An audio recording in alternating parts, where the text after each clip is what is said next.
Thank you, Master of Ceremony, for that pleasant introduction. I think the protocols say, they haven't said that he has done all the introductions that are necessary. So, in the best interest of time, I will basically proceed with my short speech. In recent times, people think that I'm an advocate. I'm the devil's advocate, and I'd like to advocate as a devil's advocate because, as they all say, mineral resources don't last forever.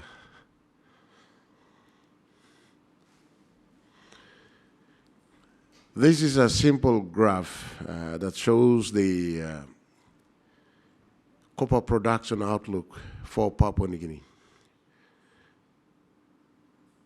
If you look at the blue bars, they are the production output from Oktedi, and that would be the level of copper production output from Oktedi.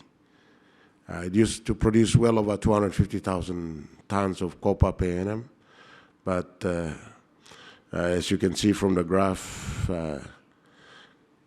it has been averaging just above 100,000 tons, and will continue to do so before it reaches its end of life of mine. And the numbers that we have is indicating that Oktedi may close by around 2032, but that's highly dependent on how they prove out the resources they have.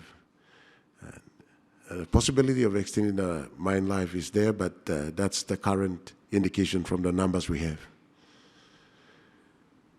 And if you look, this graph was drawn based on the production schedule provided by the two major projects, and the green bars that you see potential copper production output from Wafi-Golpu. And that was when we were thinking about permitting Wafi-Golpu by end of 2022.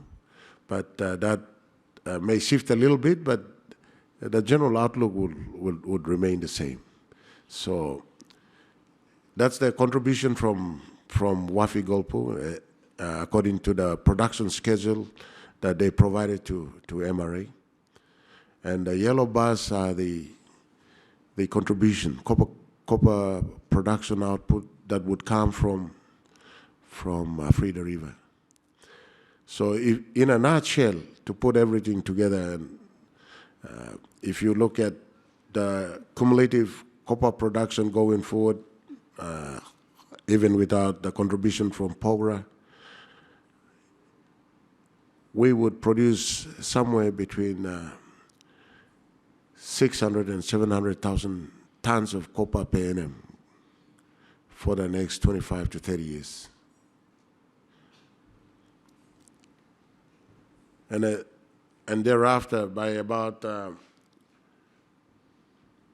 2055, the red lines you see there, it simply indicated when all these mines, major mines, will be depleted and exhausted. And so by 2063, if Freda River and Wafi-Golpu were permitted and commissioned as mines, the probability of having all the mega reserves in the country would be depleted by then. So when I look at the projects that are in the pipeline, I don't see anything that would match those assets that we have. And so there will be a major challenge confronting the nation.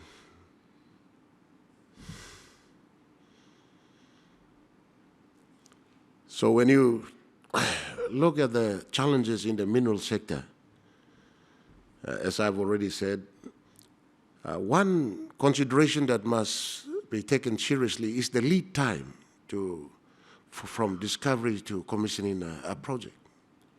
In a country as challenging as PNG, the lead time from discovery to commissioning can range anywhere between 11 years to more than 50 years. The other consideration and the challenge we have is that many of the occurrences near surface, ore bodies have been depleted. not so much depleted, but have been tested adequately. And, and the challenge now is to look at the new generation of wealth below the surface. What do I mean by that? In my young days as a geologist, my bosses would say, hey, you drill down to 500 and terminate the hole, because below 500 you can't mine it. Don't waste money drilling hole beyond 500. But today, we all know that block cave mining really overcome that challenge. And so you can mine anything below, beyond a kilometer using that mining method. So the challenge about harvesting resources below certain depths are no longer the restricting factor.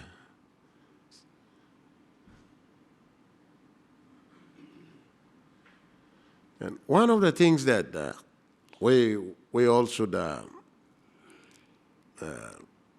understand is that when it comes to exploration dollars, we must know the source of exploration dollars. In PNG, we don't generate the fund internally. The funds that come for exploration are funds that are available on the global market.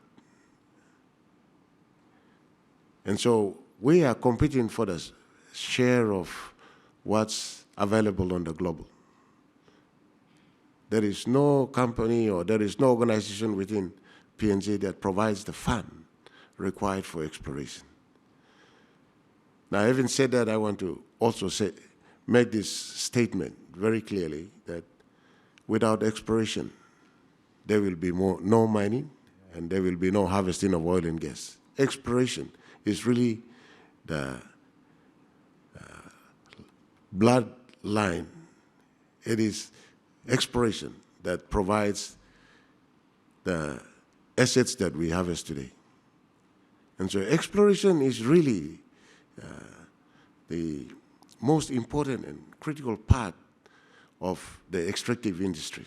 And without having exploration, we can't enjoy the goodies that we harvest.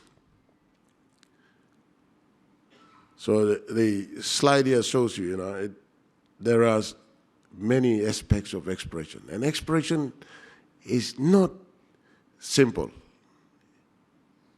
It's based on science. Yeah.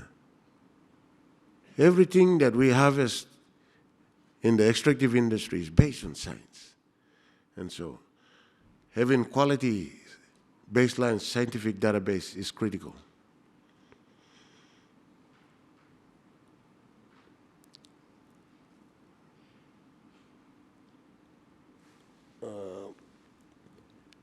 You would have seen the publication in the bag that you picked up when you registered for this conference. There were two maps in the second page. And because they have the MRA logo, I have to defend it.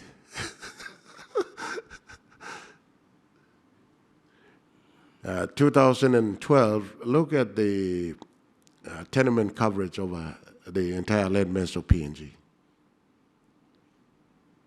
saturated with tenements. But look at today,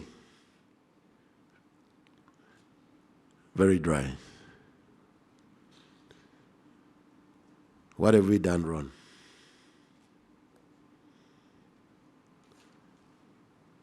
Looking at the coverage is another thing. I think you need to dig a little bit deeper to look at how much money has been spent on those tenements. That is where I believe the distinction should come from. If you look at the bar, and that expenditure, PNG Exploration expenditure is also published in that magazine. 2012-13, the highest bar you see there is 2013. Then you look at the global exploration budget available on the others in billions. For me, I see a symbiotic relationship.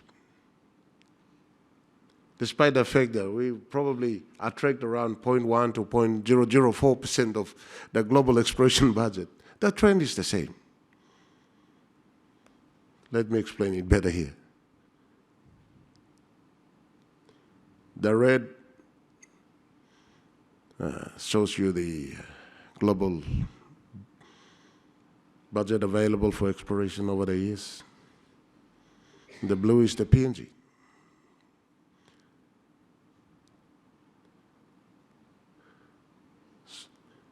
It's not really the amount of money we attract, but the trend simply says that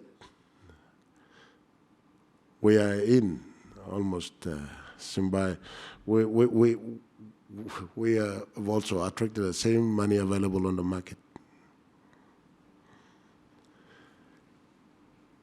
But that does not mean we have to run away from the fact there is less number of tenements on the ground. And so one of the mandates that MRA has is, in MRA we also house what we call the Geological Survey of Papua New Guinea. It is equivalent to any other government institution in Australia and around the globe that is mandated to look for new geoscientific information and to provide those baseline information for other parties who are interested in geoscientific information. And when we look at the challenges before us, we have also taken some steps to address the decline in the number of tenements and the interest. But we are also trying to also respond to the global demand in terms of the needs for critical minerals and strategic minerals to address the global demand. And so we looked at the existing database, and we also looked at new frontiers that would provide interest and excite our friends to relook at PNG from a different perspective. And so we've done, I want to talk very briefly, and in the interest of time I will go quickly. We are now thinking about looking at the next generation of wealth for the country, and what are the potential we have. We have first, we are thinking of looking at deep-seated porphyry. I'll elaborate on that in the next few slides, but porphyry systems are large copper-gold systems like of Bougainville and Octary. Those systems have been exposed, but based on the scientific evidence we've seen across the country, there are many of them, but they are deeply seated, perhaps. So we want to apply what we call seismic reflection survey, which is a technique used for many years, and it's a proven technology. Has been tested with success in the petroleum sector to pick up the structures And for us, we believe if we try this, we might find, if we are successful with picking up the structures and the geometry of the porphyry body, we could unravel the next generation of wealth. We have bought the seismic reflection equipment from Canada. It's on its way, and within the next few weeks or so, we will be deploying our first test on the ground. Providing quality baseline geoscientific data is very critical. Everybody knows that the prospectivity of PNG is there. We have world-class giant deposits, but people have looked at grounds, and many geologists walk over the same rock and they will give you 20 names for the same rock. But it requires one smart geologist to say there is something here. We're also looking at Ply Platform, which is the extension of North Australian Craton, where major deposits are hosted. Ply Platform has been extensively tested by petroleum industry, but in the mineral sector, I will show you that there is limited work done over that area to find whether there are mineral deposits or not, simply because of the thick sedimentary cover. Now we need to find out where the soft covers are and where the basement is. And that's something that I will show you very quickly. And then new potential geological plays. There are recent studies being done to redefine the geology and the geological framework and the understanding of, the tectonics and the new potential mineral provinces in PNG. It's too early, but there are new studies that prove that there is probably some hidden treasures that we need to look at. So what do we have in PNG? The two major type of deposit we have is called porphyry and epithermal. If you look at the global distribution on these two maps, put together by Geological Survey of, United States Geological Survey, you will see that PNG is picked up by those maps, in terms of the radar.